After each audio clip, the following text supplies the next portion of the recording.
Hello दोस्तों, नमस्कार। स्वागत है आपका सोनी एजुकेशन चैनल में। दोस्तों, आज हम पढ़ने वाले हैं आरबीएससी बुक पर आधारित पार्ट 4 ग्लोब। पहला प्रश्न देखते हैं। अंतरिक्ष से देखने पर पृथ्वी कैसी नजर आती है? तो अंतरिक्ष से देखने पर पृथ्वी गोल नजर आती है, किंतु पृथ्वी गोल नहीं है। नेक्स्ट है, पृथ्वी की ध्रुवों पर स्थिति कैसी है? तो पृथ्वी दोनों ध्रुवों पर थोड़ी चपटी तथा मध्य भाग से उभार लिए हुए होती हैं। नेक्स्ट है, पृथ्वी की आकृति को किस नाम से जानते हैं? तो भू आब या पृथ्वी आकार के नाम से जानते हैं। नेक्स्ट है, भू आब का अर्थ क्या होगा? तो पृथ्वी के समान का आकार। नेक्स्ट है, पृथ्वी का भूमध्यवर्ती व्यास कितना है? 12,756 और ध्रुवीय व्यास है 12,714। इन दोनों में कितना डिफरेंस है? 43 किलोमीटर का। तो पृथ्वी के भूमध्यवर्ती व्यास तथा ध्रुवीय व्यास में कितना अंतर है? 43 किलोमीटर का। ये क्वेश्चन चारों वेरी IMP है। नेक्स्ट, पृथ्वी की भूमध्य रेखीय परिधि लगभग कितनी है? तो पृथ्वी की भूमध्य रेखीय परिधि 40,073। ध्रुवीय परिधि है 40,008। ये दोनों IMP है। नेक्स्ट है, आप बस कंफ्यूज मत होना, ये व्यास है और यहाँ परिधि है ना, इस हिसाब से आप अंकों को याद रखना। नेक्स्ट है, पृथ्वी के भू आबीय आकार का पता किसे और कब चला? 1671 में फ्रांस के खगोल शास्त्री जॉन रीचर को। नेक्स्ट है, गुरुत्वाकर्षण और गति का नियम दिया था न्यूटन ने, कब प्रकाशित हुआ था? 1687 में। नेक्स्ट है, पृथ्वी मध्य भाग में उभार लिए तथा ध्रुवों पर चपटी क्यों है? तो क्योंकि यह अपने अक्ष पर लट्टू की तरह घूमने के कारण लगने वाले बल केंद्र प्रसारक केंद्र से दूर धकेलने वाला बल या अपकेंद्री बल के कारण। नेक्स्ट है, जब कोई वस्तु घुमावदार पथ पर गतिशील हो तो वह कौन सा बल महसूस करती है? बहिर्गामी बल महसूस करती हैं। नेक्स्ट है, पृथ्वी का लघु प्रतिरूप है ग्लोब है। ग्लोब आपने देखा होगा पृथ्वी जैसा है, तो उसका छोटा प्रतिरूप क्या हुआ? ग्लोब हुआ। नेक्स्ट है, पृथ्वी अपने अक्ष पर किस दिशा में घूमती है? तो पृथ्वी ये ग्लोब है और यहाँ कील जैसा आपने देखा होगा, उस पर टिकी हुई होती है। यह अक्ष है, तो यह किस दिशा में घूमेगी? पश्चिम से पूर्व की ओर घूमती है। पृथ्वी का अक्ष अपने परिक्रमण तल से कितने डिग्री का कोण बनाता है? तो 66.5 डिग्री का कोण बनाता है। नेक्स्ट है, पृथ्वी पर आड़ी रेखा जो पृथ्वी को 2 बराबर भागों में बांटती हैं। ये जैसे आपकी पृथ्वी है, सॉरी हम सबकी ही है, तो ये हमारी पृथ्वी है। पूर्व से पश्चिम की ओर यह 2 बराबर भागों में पृथ्वी को विभाजित कर देती हैं। तो कौन सी रेखा हुई? भूमध्य रेखा या विषुवत रेखा। नेक्स्ट है, ऐसी कौन सी रेखा है जो पृथ्वी को उत्तर एवं दक्षिण 2 बराबर भागों में बांटती हैं? अभी हमने ऊपर देखा था कि पृथ्वी पूर्व से पश्चिम तक पृथ्वी को 2 बराबर भागों में बांट देती हैं। तो यह दिशा हुई उत्तर और यह दिशा हुई दक्षिण, है ना। तो उत्तर एवं दक्षिण 2 बराबर भागों में कौन सी रेखा विभाजित करे? तो यही रेखा विभाजित कर रही हैं, विषुवत रेखा। विषुवत रेखा वह रेखा है जो पृथ्वी को 2 बराबर भागों में विभाजित करती है। इसके उत्तर में स्थित भाग को तथा दक्षिण में स्थित भाग को क्या कहेंगे? जब यह 2 बराबर भागों में बंट गई हैं तो इससे उत्तरी गोलार्ध और इससे दक्षिणी गोलार्ध के नाम से जाना जाएगा। नेक्स्ट है, भूमध्य रेखा से उत्तर या दक्षिण की तरफ स्थित किसी भी स्थान की कोणीय स्थिति को क्या कहते हैं? तो उसे अक्षांश कहते हैं। उत्तर दक्षिण में विभाजन की दृष्टि से कुल कितने अक्षांश हैं? तो 180 डिग्री अक्षांश हैं। समान अक्षांशों को मिलाने वाली रेखा को क्या कहते हैं? उसे अक्षांश रेखा के नाम से जानते हैं। नेक्स्ट है, विषुवत रेखा से उत्तर तथा दक्षिण की तरफ जाने पर किन रेखाओं की लंबाई में कमी आती है? अक्षांश रेखा की लंबाई में कमी आती है। 90 डिग्री उत्तरी अक्षांश को क्या कहेंगे? तो उत्तरी ध्रुव, और 90 डिग्री दक्षिणी अक्षांश को दक्षिणी ध्रुव कहेंगे। नेक्स्ट है, 0 डिग्री अक्षांश को क्या कहते हैं? विषुवत रेखा। 23.5 डिग्री उत्तरी अक्षांश को क्या कहते हैं? कर्क रेखा। और 30.5 दक्षिणी अक्षांश को क्या कहते हैं? मकर रेखा। पृथ्वी पर उत्तरी ध्रुव से दक्षिणी ध्रुव तक जो लंबवत रेखा पड़ती हैं, जिसे मध्य भाग में खींची जाती हैं, उसे क्या कहते हैं? उत्तर से दक्षिण की और यहाँ से यहाँ तक खींची जाएगी, उसे 0 डिग्री देशांतर रेखा कहेंगे। नेक्स्ट है, 0 डिग्री देशांतर रेखा का अन्य नाम क्या है? तो इसे प्रधान मध्याह्न रेखा के नाम से भी जाना जाता है। नेक्स्ट है, प्रधान मध्याह्न रेखा के पूर्व या पश्चिम में स्थित पश्चिम की स्थिति क्या कहलाती है? तो देशांतर रेखा के प्रधान मध्याह्न रेखा के पूर्व में या पश्चिम में स्थित जो स्थिति है वह देशांतर कहलाएगी। उत्तरी ध्रुव से दक्षिणी ध्रुव तक रेखा कौन सी खींची जाती है? तो उत्तरी ध्रुव से दक्षिणी ध्रुव तक जो रेखा खींची जाती है उसे हम देशांतर रेखा के नाम से जानते हैं। अगला प्रश्न है 0 डिग्री देशांतर रेखा को क्या कहते हैं? तो मानक या ग्रीनविच रेखा के नाम से जाना जाता है। ग्रीनविच रेखा के भी कई बार एग्जाम में क्वेश्चन पूछे गए हैं। मानक या ग्रीनविच रेखा किस शहर से होकर गुजरती हैं? तो इंग्लैंड से होकर गुजरती हैं। नेक्स्ट प्रश्न है ग्रीनविच रेखा के पश्चिम में स्थित 180 डिग्री देशांतर तक कौन सी रेखा है? पश्चिमी देशांतर रेखा। ग्रीनविच रेखा के पूर्व में स्थित 180 डिग्री देशांतर रेखा कौन सी है? पूर्वी देशांतर रेखा। अगला प्रश्न है पृथ्वी अपने अक्ष पर किस दिशा में घूमती है? तो पृथ्वी अपने अक्ष पर पूर्व से पश्चिम की ओर घूमती है। नेक्स्ट है पृथ्वी अपने अक्ष पर पश्चिम से पूर्व दिशा की ओर घूमती है, इसी वजह से पृथ्वी के किस भाग में सूर्योदय पहले होता है? अब पश्चिम से पूर्व की दिशा की ओर घूमने पर इस सूर्योदय पूर्वी भाग में सबसे पहले होता है। पृथ्वी एक घूर्णन कितने समय में पूरा करती है? तो पृथ्वी एक घूर्णन 24 घंटे में पूरा करती है। पृथ्वी पर अक्ष पर कितने डिग्री घूमती है? पृथ्वी अपने अक्ष पर 360 डिग्री घूमती है 24 घंटे में, है ना। पृथ्वी 1 घंटे में कितनी डिग्री घूमती है? तो 1 घंटे में 15 डिग्री घूमती है, तो 24 घंटे में 360 डिग्री घूमेगी। इस तरीके से आप निकाल सकते हैं। अगला है पृथ्वी को 1 मिनट में कितना समय लगता है? पृथ्वी को 1 डिग्री घूमने में 4 मिनट का समय लगता है। नेक्स्ट है सूर्य की किरण को एक देशांतर से दूसरे देशांतर पर पहुंचने में कितना समय लगता है? 4 मिनट का समय लगता है। नेक्स्ट है पृथ्वी जब अपने अक्ष पर पश्चिम से पूर्व की तरफ घूमती है तो सूर्य की किरण किन रेखाओं पर पड़ती हैं? देशांतर रेखाओं पर पड़ती हैं। पहले ये किरणें पूर्वी देशांतरों पर और बाद में पश्चिमी देशांतरों पर पड़ेगी। ठीक है। नेक्स्ट है किन्हीं 2 देशांतरों के मध्य कितने समय का अंतर होता है? तो किन्हीं 2 देशांतरों के मध्य 4 मिनट का अंतर होता है। किस स्थान का सूर्य की स्थिति से ज्ञात किया गया समय उस स्थान यानी कि सूर्य की स्थिति को देखकर अगर समय ज्ञात किया जाता है किसी स्थान का तो उसे स्थानीय समय के नाम से जाना जाता है। नेक्स्ट है जब सूर्य हमारे सिर की सीध में होगा तो उसे तब 12 बज रहे होंगे। नेक्स्ट है एक ही देशांतरों पर स्थित सभी स्थानों का समय एक जैसा तथा पूर्व पश्चिम में हर देशांतर पर स्थानीय समय अलग अलग होता है। तो कहाँ पर समय एक ही देशांतर पर स्थित सभी स्थानों का समय एक जैसा होगा और पूर्व पश्चिम में हर देशांतर पर स्थानीय समय अलग अलग होगा।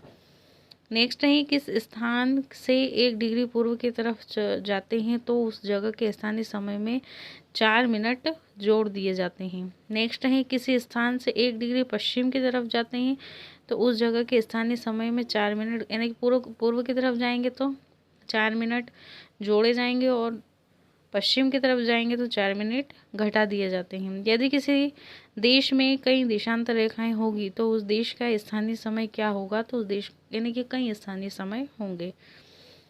दोस्तों अगर वीडियो अच्छी लग रही हो तो लाइक कीजिए, कमेंट कीजिए और शेयर कीजिए। और अभी तक अगर आपने चैनल को सब्सक्राइब नहीं किया है तो कर लीजिए ताकि आपको नोटिफिकेशन प्राप्त हो सके। हमारे देश का मानक समय किससे निर्धारित होता है? तो 82.5 पूर्वी देशांतर से एग्जाम में पूछा जाता है। ग्रीनविच के पूर्व दिशा में कौन सा देशांतर है? तो ग्रीनविच के पूर्व में 82.5 डिग्री देशांतर है। नेक्स्ट है ग्रीनविच रेखा के स्थानीय समय में कितने घंटे जोड़ने पर भारत के समय का पता लगता है? तो ग्रीनविच रेखा के स्थानीय समय में 5.5 घंटे जोड़ने पर भारत के समय का पता चलता है। कि नेक्स्ट है किस देश का मानक समय 1 से अधिक निर्धारण कब किया जाता है? किसी देश का मानक समय 1 से ज़्यादा कब निर्धारित किया जाता है? जब पूर्व पश्चिम विस्तार अधिक हो। नेक्स्ट है 180 डिग्री पूर्वी देशांतर तथा 180 डिग्री पश्चिमी देशांतर रेखा एक ही होती है जिसे हम किस नाम से जानते हैं? अंतर्राष्ट्रीय तिथि रेखा के नाम से। अगला है किस रेखा से एक नई तिथि की शुरुआत होती है? तो अंतर्राष्ट्रीय तिथि रेखा से होती है। अगला है 0 डिग्री से 180 डिग्री पूर्वी देशांतर का समय आगे रहता है और 0 डिग्री से 180 डिग्री पश्चिमी देशांतर का समय पीछे रहता है। नेक्स्ट प्रश्न है अंतर्राष्ट्रीय तिथि रेखा को किस दिशा की ओर पार करने पर एक दिन कम कर दिया जाता है और किस दिशा को पार करने पर एक दिन जोड़ दिया? पूर्व से पश्चिम की ओर हम जब जाएंगे तो कम होगा और पश्चिम से पूर्व की ओर जब जाना होगा तो जोड़ दिया जाएगा। नेक्स्ट है पृथ्वी की गतियाँ कितनी होती हैं? 2 प्रकार की होती है, दैनिक घूर्णन गति और एक वार्षिक परिक्रमण गति। जब दैनिक रूप से अगर घूमती है तो उसे घूर्णन गति भी कहा जाता है, और वार्षिक घूमेगी तो उसे परिक्रमण भी कहा जाएगा। नेक्स्ट है पृथ्वी का अपने अक्ष पर घूमना क्या कहलाता है? घूर्णन। पृथ्वी अपने अक्ष पर एक चक्कर पूरा करती है कितने समय में? 24 घंटे में। नेक्स्ट है एक दिन में सूर्य 24 घंटे, एक दिन में 24 घंटे होते हैं, जिसे किस नाम से हम जानते हैं? तो एक दिन में 24 घंटे होते हैं, जिसे हम सौर दिवस के नाम से जानते हैं। पृथ्वी किससे प्रकाश प्राप्त करती है? तो सूर्य से प्रकाश प्राप्त करती है। पृथ्वी के कितने भाग पर सूर्य का प्रकाश पड़ता है? आधे भाग का। क्यों? क्योंकि पृथ्वी गोल होती है, सूर्य अगर सामने है तो इसका प्रकाश पड़ेगा तो पीछे के भाग में नहीं पड़ेगा, बस आधे ही भाग में रहेगा। ये हो गया। पृथ्वी के सूर्य की तरफ आने वाले भाग को क्या कहते हैं? तो इसे दिन कहते हैं। पृथ्वी है, सूर्य का भाग इस पे पड़ रहा है, यहाँ तो ये दिन हुआ, और पीछे जहाँ प्रकाश नहीं है वह रात हुई। तो दूसरा भाग जो सूर्य से विपरीत है वहाँ रात होगी। नेक्स्ट है ग्लोब पर वह वृत्त गोला जो दिन तथा रात को विभाजित करता है उसे प्रदीप्त या प्रकाश वर्ष कहते हैं। जिस पथ या रास्ते पर पृथ्वी सूर्य के चारों ओर घूमती है उस पथ को कक्ष कहा जाता है। नेक्स्ट है पृथ्वी का अक्ष एक काल्पनिक रेखा है जो इसके कक्षीय सतह से कितने डिग्री घूमता है? तो 66.5। और अक्ष जो है वह कैसा है? एक काल्पनिक रेखा है। नेक्स्ट है वह समतल जो कक्ष द्वारा बनाया जाए उसे कक्षीय समतल कहा जाता है। सूर्य के चारों ओर स्थिर कक्ष में पृथ्वी की गति को हम क्या कहते हैं? परिक्रमण। नेक्स्ट है पृथ्वी एक परिक्रमा कितने दिन में पूरी करती है? तो पृथ्वी एक परिक्रमा 365 दिन 6 घंटे में। एक वर्ष में कितने दिन होते हैं? 365 दिन। जो 6 घंटे हैं वह अलग से प्लस किए जाते हैं। शेष बचे हुए 6 घंटे होते हैं, वो 4 वर्षों में 6 घंटे मिलाकर 24 घंटे बनते हैं, जिसका एक दिन होता है। अब एक दिन कब जोड़ा जाता है?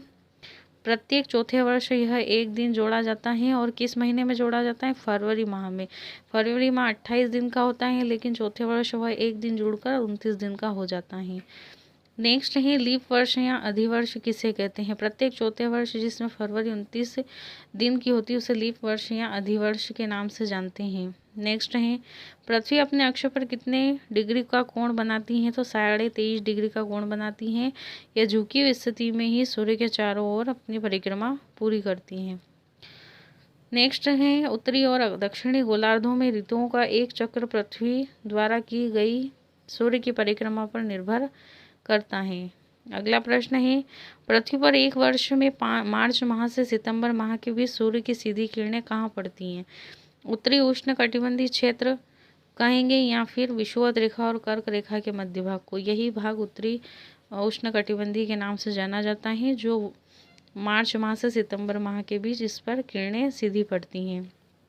अगला है जब पृथ्वी पर मार्च माह से सितंबर माह के बीच सूर्य की किरणें उत्तरी उष्णकटिबंधीय क्षेत्र पर पड़ती हैं तब उत्तरी गोलार्ध तथा दक्षिणी गोलार्ध में उत्तरी गोलार्ध में गर्मी पड़ती है और दक्षिणी गोलार्ध में ग्रीष्म ऋतु रहती है।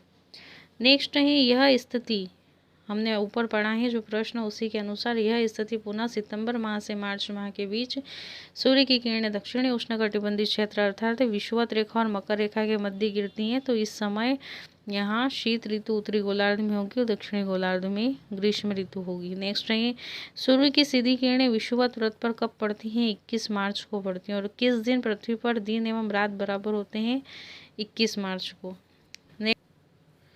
किस दिन उत्तरी गोलार्ध में सबसे लंबा दिन और इसके विपरीत दक्षिणी गोलार्ध में सबसे लंबी रात होती है? तो 21 जून के दिन उत्तरी गोलार्ध में सबसे लंबा दिन और दक्षिणी गोलार्ध में सबसे लंबी रात होगी। नेक्स्ट है उत्तरी गोलार्ध में सबसे लंबे दिन को तथा दक्षिणी गोलार्ध में सबसे लंबी रात को क्या कहा जाता है? उत्तरी अयनांत कहा जाता है। नेक्स्ट क्वेश्चन है किस दिन पृथ्वी पर दिन रात बराबर होते हैं जिससे दक्षिणी विषुव कहते हैं और इस दिन फिर से सूर्य की सीधी किरणें विषुव रेखा पर पड़ती हैं? 23 सितंबर को। अगला प्रश्न है किस दिन सूर्य की सीधी किरणें मकर रेखा पर पड़ती हैं? 22 दिसंबर को। नेक्स्ट है इसी कारण दक्षिणी गोलार्ध में सबसे लंबा दिन व उत्तरी गोलार्ध में सबसे लंबी रात होती है 22 दिसंबर को। इसे दक्षिणी अयनांत भी कहते हैं। अगला है किस दिन सूर्य की सीधी किरणें मकर रेखा से विषुव रेखा की तरफ बढ़ते हुए पुनः विषुव रेखा पर गिरती हैं? 21 मार्च को। नेक्स्ट है चंद्रमा जब पृथ्वी व सूर्य के मध्य आता है तब सूर्य ग्रहण होता है, और पृथ्वी सूर्य एवं चंद्रमा के मध्य आती है तो चंद्र ग्रहण होता है। ये आपके चैप्टर पूरा कंप्लीट हो चुका है। आप इसे अच्छे से पढ़ना ताकि आपका ये चैप्टर पूरा हो जाए, क्योंकि इसमें से ही 2-3 प्रश्न तो आराम से पूछे ही जाते हैं। दोस्तों, अगर वीडियो अच्छी लगी हो तो लाइक शेयर कमेंट कीजिए। धन्यवाद।